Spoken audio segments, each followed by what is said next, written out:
Welcome to my channel. आज मैं आप सबके लिए एक नई वीडियो लेके आई हूँ क्लास 10th की chemical reactions and equations. Okay, तो चलिए शुरू करते हैं। इसमें हम पढ़ेंगे first chapter chemical reactions and equations. धीरे धीरे करके मैं आपको कंप्लीट बुक करवाऊँगी, ठीक है।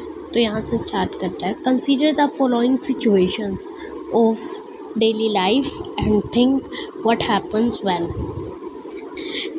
Okay, milk is left at room temperature during summers. An iron, tawa, pan या nail is exposed to humid atmosphere. Grapes get fermented.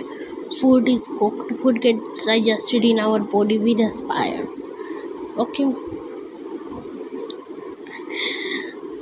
In all the above situations, nature and identity of the initial substances have somewhat changed. We have already learnt about physical and chemical changes of matter in our previous classes. Whenever a chemical change occurs, we can say that a chemical reaction has taken place. जब भी कोई chemical change होता है तो हम कह सकते हैं कि केमिकल रिएक्शन हुई है। और आपको ये भी वंडर होगा कि ये भी जानकर वंडर होगा कि केमिकल रिएक्शन से एक्चुअली मतलब क्या है, हमें कैसे पता चलता है केमिकल रिएक्शन हुई है। और अब हम कुछ एक्टिविटीज़ देखेंगे इन क्वेश्चंस का आंसर करने के लिए, ठीक है। क्लीन ए मैग्नीशियम रिबन। एक मैग्नीशियम रिबन को क्लीन करेंगे जो कि 2 सेंटीमीटर लॉन्ग होगा। Bye rubbing it with sand paper से रब करके hold it with pair of tongs. उसको टोंग्स के ऐसे जैसे इसमें पकड़ा हुआ है ऐसे हम पकड़ेंगे मैग्नीशियम रिबन को, ठीक है। Hold it with pair of tongs, जैसे इसमें टोंग्स के पेयर से मैग्नीशियम रिबन को होल्ड किया हुआ है वैसे ही एकदम। और burn it using the spirit lamp और बर्नर। और इसको स्पिरिट लैम्प या बर्नर से जला देंगे। बर्नर है, इससे इसको जला दिया हमने। और कलेक्ट द ऐश को कलेक्ट करेंगे। ऐश मतलब राख होता है, राख को कलेक्ट करेंगे। Formed in a watch glass as shown in figure 1.1। Burn the magnesium ribbon keeping it as far as possible from your eyes. Burn करेंगे मैग्नीशियम रिबन को और उसको जितना हो सके उतना अपनी आँखों से दूर रखेंगे, ठीक है। अब आपने क्या ऑब्ज़र्व किया ये देखेंगे हम, ठीक है। आपने ये ऑब्ज़र्व किया होगा कि magnesium ribbon burns with a dazzling white flame and changes into a white powder.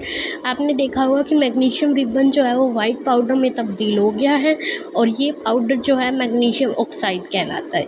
क्या हुआ, जब हमने मैग्नीशियम को बर्न किया ना in the presence of oxygen. Oxygen हमें पता है कि किसी भी चीज़ को बर्न करने के लिए हमें एक्सेस अमाउंट ऑफ ऑक्सीजन की रिक्वायरमेंट होती है। तो जैसे हमने उसे बर्न किया तो मैग्नीशियम ऑक्साइड बन गया। It is formed due to the reaction between magnesium and oxygen present in the air. Air में जो ऑक्सीजन प्रेजेंट थी उससे का और मैग्नीशियम का रिएक्शन हुआ और जो है हमारे पास मैग्नीशियम ऑक्साइड बन गया। मैग्नीशियम को जब हमने बर्न किया तो एयर में जो ऑक्सीजन प्रेजेंट थी वो उसके साथ रिएक्ट कर गया और मैग्नीशियम ऑक्साइड फॉर्म कर दी उसने, ठीक है। अगली एक्टिविटी देखेंगे अब हम। Take a few zinc granules in a conical flask और टेस्ट ट्यूब। कॉनिकल फ्लास्क में या टेस्ट ट्यूब में जिंक ग्रैनुअल्स लिए हमने और उसमें थोड़ा सा डाइल्यूट हाइड्रोक्लोरिक एसिड या सल्फ्यूरिक एसिड डाल दिया। तो उसको क्या हुआ, जो कॉनिकल फ्लास्क के टेस्ट ट्यूब थी ना उसकी टेम्परेचर में चेंज आ गया। जब हमने जिंक ग्रैनुअल्स में HCl या H2SO4 डाला तो उस कॉनिकल फ्लास्क के टेम्परेचर में चेंज आ गया। जो पहले मतलब बिल्कुल ऐसे हमें लग रहा था जिसका टेम्परेचर पहले बहुत कम था अब वो अचानक से इंक्रीज़ हो गया, ठीक है। डाइल्यूट हाइड्रोक्लोरिक एसिड और सल्फ्यूरिक एसिड डाला, याद रखना। और from the above 3 activities we can say that and the following observations help us to determine whether a chemical reaction has taken place. क्या क्या चीज़ों से पता चलता है कि केमिकल रिएक्शन हुई है? चेंज इन स्टेट से, चेंज इन कलर से, इवोल्यूशन ऑफ ए गैस से और चेंज इन टेम्परेचर से। इन 4 चीज़ों से पता चलेगा कि हाँ रिएक्शन हुई है। किस किस चीज़ से? Change in state, change in colour, change of evolution of A gas और चेंज इन टेम्परेचर। ठीक है। और ऐसे ही हम जैसे अपने चारों तरफ चेंजेस ऑब्जर्व करते हैं, we can see that there is a large variety of chemical reactions taking place around us. We will study about the various types of chemical reactions and their symbolic representation in the chapter. Chemical equations क्या होता है? Activity 1.1 में जब हमने magnesium ribbon को जलाया था burnt in oxygen, तो it gets converted into magnesium oxide, ठीक है। और जो डिस्क्रिप्शन था केमिकल रिएक्शन का वो थोड़ा मतलब बड़ा था। It can be written in shorter form. उसको हम कुछ इस तरीके से भी लिख सकते हैं कि magnesium plus oxygen gets converted into magnesium oxide. ये जो सिंबल होता है ना एरो का, इसका मतलब होता है गेट्स कन्वर्टेड, ठीक है। तो ये है मैग्नीशियम ऑक्साइड। और सब्सटेंस केमिकल चेंज होती है, जो substance chemical change in the reaction undergo करते हैं, मतलब जो सब्सटेंस में केमिकल चेंज होती है रिएक्शन के दौरान, तो मैग्नीशियम एंड ऑक्सीजन जैसे कि इसमें रिएक्टेंट थे हमारे पास, द न्यू सब्सटेंस जो बना मैग्नीशियम ऑक्साइड वो प्रोडक्ट बना। तो इसका मतलब इसमें केमिकल रिएक्शन हुई। क्या क्यों हुई? क्योंकि केमिकल चेंज हुआ। क्या केमिकल चेंज हुआ? रिएक्टेंट से प्रोडक्ट बना। क्या रिएक्टेंट थे? मैग्नीशियम और ऑक्सीजन अलग अलग रिएक्टेंट थे हमारे पास, और उससे हमारे पास क्या बन गया? मैग्नीशियम ऑक्साइड बन गया। और कंबाइन होके a word equation shows change of reactants to products through an arrow placed between them. Reactants are written on left hand side with a plus sign between them. Similarly, products are written on the right hand side with a plus sign between them. Okay, और arrow head it point towards the product and shows the direction of the reaction. arrow जो है वो हमेशा reaction की direction क्या हुई वो point out करने में हेल्प करता है, ठीक है। Writing chemical equation. Chemical equation कैसे लिख सकते हैं? क्या कोई और शॉर्टर वे है केमिकल इक्वेशंस लिखने का, या फिर chemical equations can be made, हम कंसाइज वे में भी केमिकल इक्वेशंस को लिख सकते हैं, ठीक है। वो कैसे लिख सकते हैं? Chemical equation represents a chemical reaction. Chemical equation जो है ना वो केमिकल रिएक्शन को रिप्रेजेंट करती है। अगर आप मैग्नीशियम ऑक्सीजन और मैग्नीशियम ऑक्साइड का फॉर्मूला रिकॉल करोगे तो कैसे लिखा जा सकता है? Magnesium plus oxide turns into magnesium oxide. Count and compare the number of atoms of each element on left hand side and right hand side of the arrow। अब मैं आपको कुछ इंटरेस्टिंग चीज़ सिखाऊंगी। क्या? केमिकल इक्वेशंस को balance कैसे करते हैं। कैसे बैलेंस करते हैं? अब देखो मैग्नीशियम, अब आप इधर वाले और इधर वाले एटम्स का नंबर काउंट करो। क्या क्या है? मैग्नीशियम कितना है? यहाँ पर 1 है। यहाँ पर मैग्नीशियम कितना है? 1 है। ऑक्सीजन कितना है? यहाँ पर भी 1 है। ऑक्सीजन कितना है? यहाँ पर भी 1 है। ऑलरेडी बैलेंस्ड केमिकल इक्वेशन है। मतलब कि अगर आपके पास एलिमेंट्स का जो आपके पास एटम्स है हर एलिमेंट के वो सेम है, बोथ साइड्स एटम्स हैं हर एलिमेंट्स के वो सेम है बोथ साइड्स, तो इसका मतलब ये जो है एक बैलेंस्ड केमिकल इक्वेशन है। और अगर नहीं है तो ये अनबैलेंस्ड केमिकल इक्वेशन है। और ऐसी केमिकल इक्वेशन को, जो अनबैलेंस्ड केमिकल इक्वेशन होती है, उसको कहते हैं स्केलेटल केमिकल इक्वेशन। और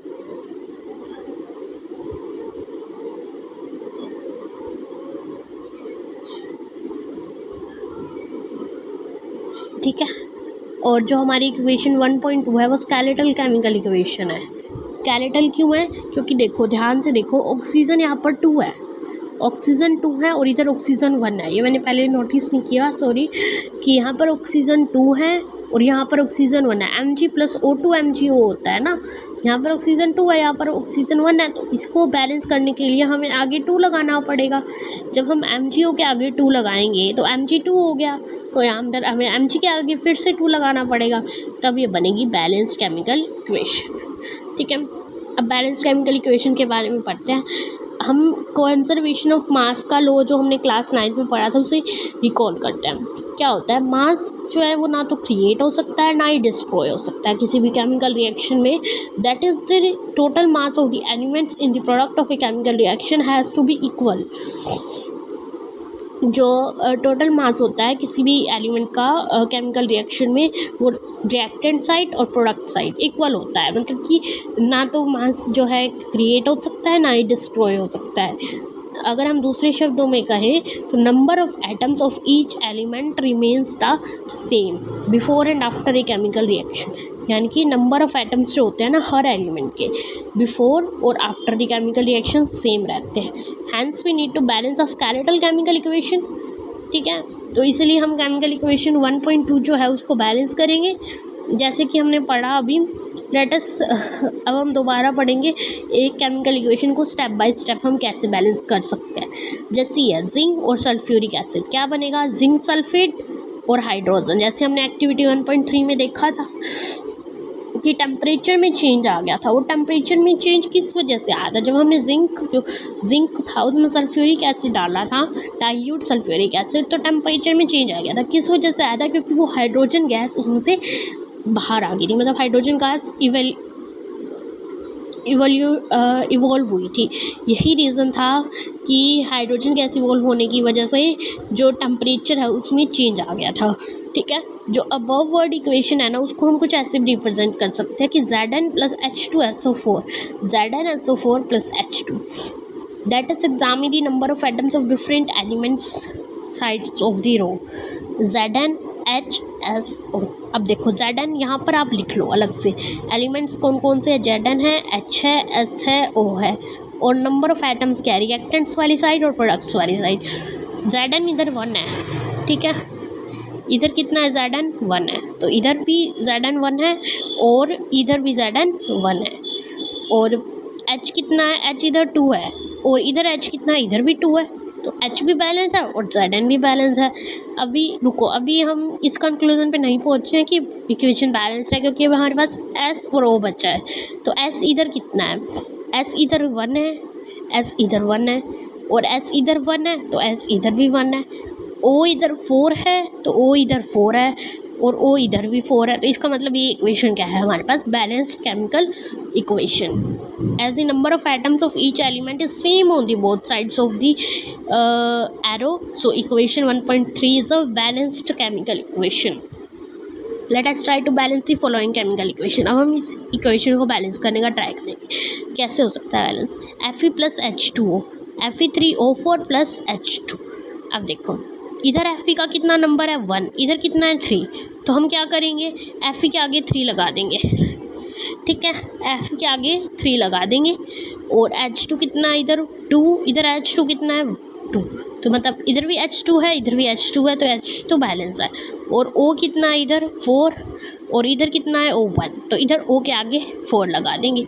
O के आगे 4 लगाएंगे तो हमें इधर भी हमें इधर अब Fe कितना हो गया, सॉरी अब H कितना हो गया, 8 हो गया ना, हमने इधर 4 लगाया था, तो ये H कितना हो गया, 8 हो गया, तो हमें इधर भी 4 लगाना पड़ेगा ताकि H 8 हो जाए। ठीक है, H 8 हो जाएगा और Fe के आगे हमने ऑलरेडी 3 लगाया हुआ है, क्योंकि Fe3O4 था, तो Fe को बैलेंस करने के लिए हमने यहाँ पर 3 लगाया था। और H2O था और H2 था यहाँ पर हमारे पास, H2 तो बैलेंस था पर O 4 थे, तो हमने यहाँ पर O को बैलेंस करने के लिए 4 लगा दिया। फिर हमें पता चला कि H तो 8 हो गया, 4 2 जा 8 हो गया, तो H 8 हो गया हमारे पास। तो फिर H को 8 करने के लिए H के आगे भी हमने 4 लगा दिया, बस यही करना है हमें। ठीक है, अब देख लो, to balance a chemical equation first draw boxes around each formula, do not change anything inside the boxes while balancing the chemical equation। मतलब कि बॉक्सेस के अंदर कुछ चेंज नहीं करना हमें, बॉक्सेस ऐसे कैसे रहेंगे। और list the number of atoms of different element present in the balanced unbalanced equation. ठीक है, एलिमेंट क्या है, Fe है, H है, O है, तो number of atoms of its reactants क्या होंगे, Fe तो 1 है और इधर Fe कितना था 3, इधर H कितना था 2, इधर H कितना था 2, हमारे पास H इधर 2 है ना। ठीक है, H 2 है और O इधर 1 है और इधर O कितना था 4। ठीक है, सो हम कहाँ थे, Fe, H और O को हमने बैलेंस करना है। ठीक है, ये बहुत मतलब कन्वीनियंट होता है to start balancing with the compound that contains maximum number of atoms. जिसके पास मैक्सिमम नंबर ऑफ एटम्स है ना उसको पहले बैलेंस करेंगे। इट में बी रिएक्टेंट और ए प्रोडक्ट, ये रिएक्टेंट भी हो सकता है और प्रोडक्ट भी हो सकता है। In that compound select the element which has the maximum number of atoms, maximum number of atoms है जिसके पास, वो एलिमेंट सेलेक्ट करेंगे हम। देखो FeH और O में सबसे ज़्यादा एटम्स किसके पास है, हमारे पास O के पास 4 एटम्स हैं। O is element which has maximum number of atoms, that is 4, ठीक है। और there are 4 oxygen atoms on the right hand side and only 1 on the left hand side to balance the oxygen atoms of oxygen क्या है, initial में देखेंगे तो 1 है, और जो हमारे पास प्रोडक्ट में देखेंगे रिएक्टेंट में 1 है, प्रोडक्ट में 4 हो गया ये, ठीक है, ऑक्सीजन। तो बैलेंस करने के लिए हमें 1 × 4 करना पड़ेगा, तभी जाके 4 होएगा। तो equalize the number of atoms, it must be remembered that we cannot alter the formula of compounds or elements involved in the reactions में जो involved है ना, हम उसको जो है वो नहीं कर सकते, अल्टर नहीं कर सकते, चेंज नहीं कर सकते, जो कि रिएक्टेंट में फॉर्मूले लिखे हुए हैं, जैसे कि Fe2O3 लिखा है, ठीक है, तो Fe3O4 लिखा है, तो आप इसको अपनी मर्जी से Fe2O3 नहीं कर सकते, ठीक है। For example, to balance oxygen atoms we can put coefficient 4 as 4H2 and not H2O4 और H2O का whole 4। Now the partially balanced equation becomes Fe plus H2O, तो Fe2O3 और प्लस में H2O के आगे हमने 4 लगाया है यहाँ पर, ठीक है। H2O के आगे 4 लगाया है क्योंकि 4 ज़्यादा था, वो हाईएस्ट था। हमारे पास ऑक्सीजन के जो नंबर ऑफ एटम्स थे वो 4 थे इधर, तो हमने ऑक्सीजन को बैलेंस करने के लिए यहाँ पर 4 लगाया है। अब हमारे पास H2 हो गए ना, तो Fe and H atoms are still not balanced. Fe और H अभी भी बैलेंस नहीं हुए। हमारे पास Fe इधर 3 है और इधर 1 है, H इधर 8 हो गया और इधर H 2 है, ठीक है। 4 2 8 ना, और इधर H2 है। तो pick any of these elements, इनमें से कोई भी एलिमेंट पिक करो और प्रोसीड करो आगे, ठीक है। Let us balance hydrogen atoms on the partially balanced equations. तो अब हम हाइड्रोजन को बैलेंस करेंगे क्योंकि हाइड्रोजन हाईएस्ट है, 4 2 8 है और इधर 2 है। तो अब हम क्या करेंगे, to equalize the number of H atoms make the number of molecule of hydrogen as 4 on the RH। Right hand side में भी हम 4 से मल्टीप्लाई कर देंगे क्योंकि इधर 8 था, तो हमें इधर भी 8 बनाना है, तो इधर 8 बनाना है तो हमें इधर 4 से मल्टीप्लाई करना पड़ेगा, बस यही है, ठीक है। और the equation would be like this, Fe और H2O Fe3O4 4H2, ठीक है। अब हमने क्या किया था, एग्जामिन दी अबव इक्वेशन, ऊपर वाली इक्वेशन को एग्जामिन करेंगे और पिकअप दी थर्ड एलिमेंट को पिक करेंगे जो कि है हमारे पास Fe, ठीक है, and is not balanced. You find that only 1 element is left to be balanced. आपको पता लगेगा कि सिर्फ एक एलिमेंट बैलेंस होना रह गया है, वो है Fe आयरन, ठीक है। तो इनिशियल Fe में कितना था, 1 था, और रिएक्टेंट में क्या होगा फिर 3 था, प्रोडक्ट में रिएक्टेंट में 1 था Fe, प्रोडक्ट में 3 था। तो फिर हमने बैलेंस करने के लिए इनिशियल में को 3 से मल्टीप्लाई कर दिया ताकि हमारे पास जो प्रोडक्ट था वो भी 3 था, तो इसलिए वो बैलेंस्ड इक्वेशन बन गया। तो इसके आगे का हम कल पढ़ेंगे। Okay, till then bye and revise it completely. और हाँ, अगर किसी को ऑफलाइन ट्यूशन्स पढ़नी है तो वो मुझे नियर गीता भवन करानौर के पास मैं रहती हूँ, तो वहाँ आके पढ़ सकते हैं। ओके, आगे का कल पढ़ेंगे हम।